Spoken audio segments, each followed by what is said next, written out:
Good morning students, how are you.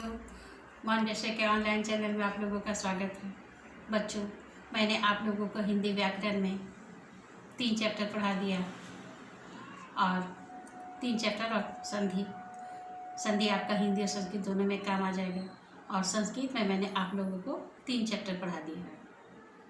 उसके notes आप बहुत अच्छे से तैयार कीजिए साफ से, क्योंकि एग्ज़ाम होगा और जब कॉपी चेक होगा उसमें आप लोग हड़बड़ाइएगा नहीं। आप लोग हर दिन अपना काम कंप्लीट करके रखिए, क्योंकि अभी तो दिन भर आप लोग घर पर ही हैं।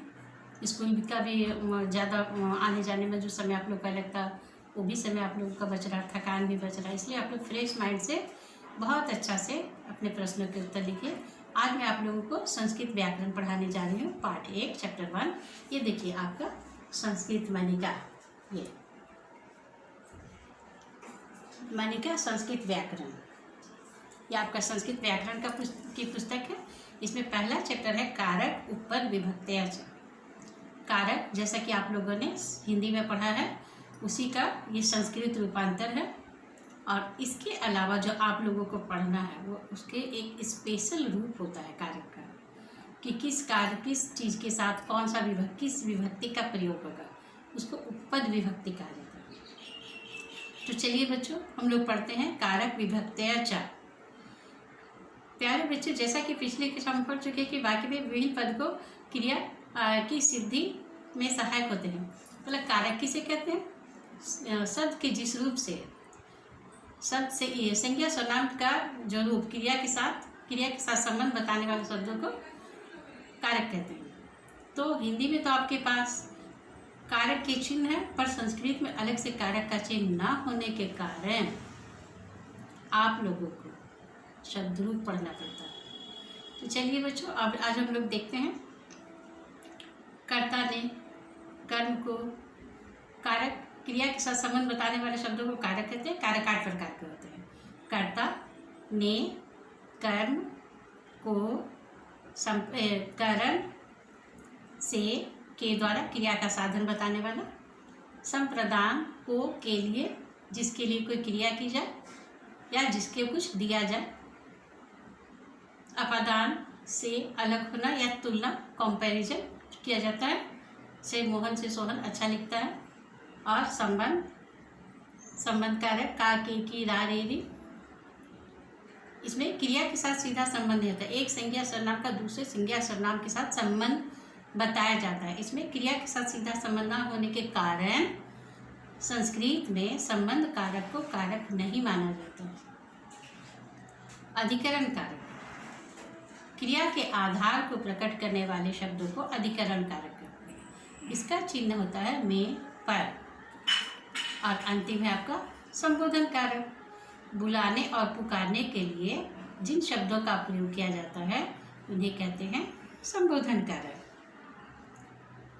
ये कारक को हम लोग शब्द रूप के रूप में जानते हैं। कक्षा 7 में मैंने आप लोगों को बालक शब्द रूप पढ़ाया था। बालक है, बालका और बालका, उसी को देख करके आप लोगों ने देव शब्द रूप लिखा था, देवा देवा और देवा।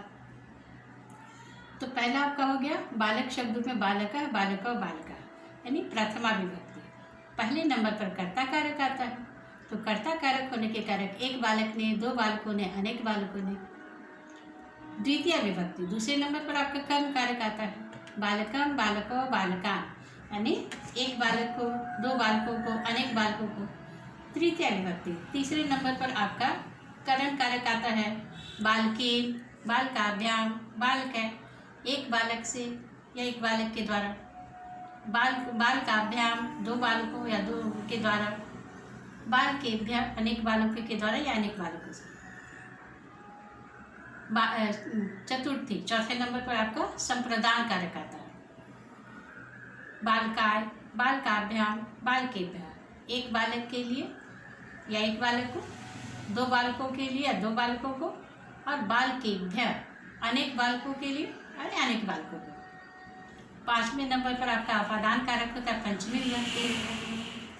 बालकात, बालकाभ्याम, बालकेभ्य, एक बालक से, बालकात पुस्तकम नय, या वृक्षात पत्राणि पतन्ति, पेड़ से पत्ता गिरा तो बालकात। वृक्षात नरा, गजात स या अश्ववार अश्वात अवतरति, घुड़सवार घोड़े से उतरता है। तो अश्वात हो गया, ये आपका पंचमी विभक्ति होगा, अलग होने का बोध कर रहा है। अच्छा, उसके बाद है आपका बालकार, बालकाभ्याम, बालकेभ्याम एक बालक से अलग होना, बालकाभ्याम दो बालकों से अलग होना, और बालकेभ्याम बालकस्य बालकयो बालकानाम, बालकश छठे नंबर पर संबंध कारक, संबंध कारक का चिन्ह है का, के की, रा, रे, री, नानी। बालकश बालकयो बालकानाम, एक बालक का, दो बालकों का, अनेक बालकों का। आप इसको ऐसे भी कह सकते हैं, नरश नरयो नरानाम, वृक्षश वृक्षयो वृक्षानाम, देवश देवयो देवानाम। तो ये आपका उसी के अनुसार जो शब्द उसी का रूप हो जाएगा। 7वें नंबर पर है आपका अधिकरण कारक, क्रिया के आधार को प्रकट करने वाले शब्दों को अधिकरण कारक कहते हैं। देश, देश ऑफ द वर्क, जहाँ पर काम हो रहा है, जैसे थाली में लड्डू है, बंदर पेड़ पर नाच रहा है, मछलियाँ पानी में तैरती हैं, मीना जले तरंती। तो इसमें संप्रदान कारक हो गया मे पर। बालक शब्दों को हम लोग पढ़ रहे हैं, बालक शब्दों की एग्जाम्पल के तौर पर हम लोग ले रहे हैं।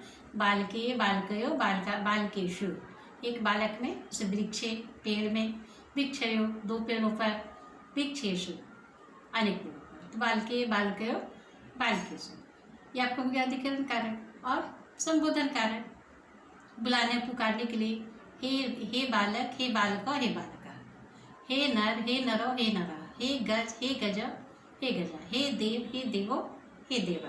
तो बच्चों, आज का आपका ये होमवर्क है, ये लर्न कारक उपविभक्तया च, लर्न संस्कृत ग्रामर का लर्न चैप्टर 1 कारक उपविभक्तया च अप टू टॉप। तब तक के लिए खुश रहिए, धन्यवाद।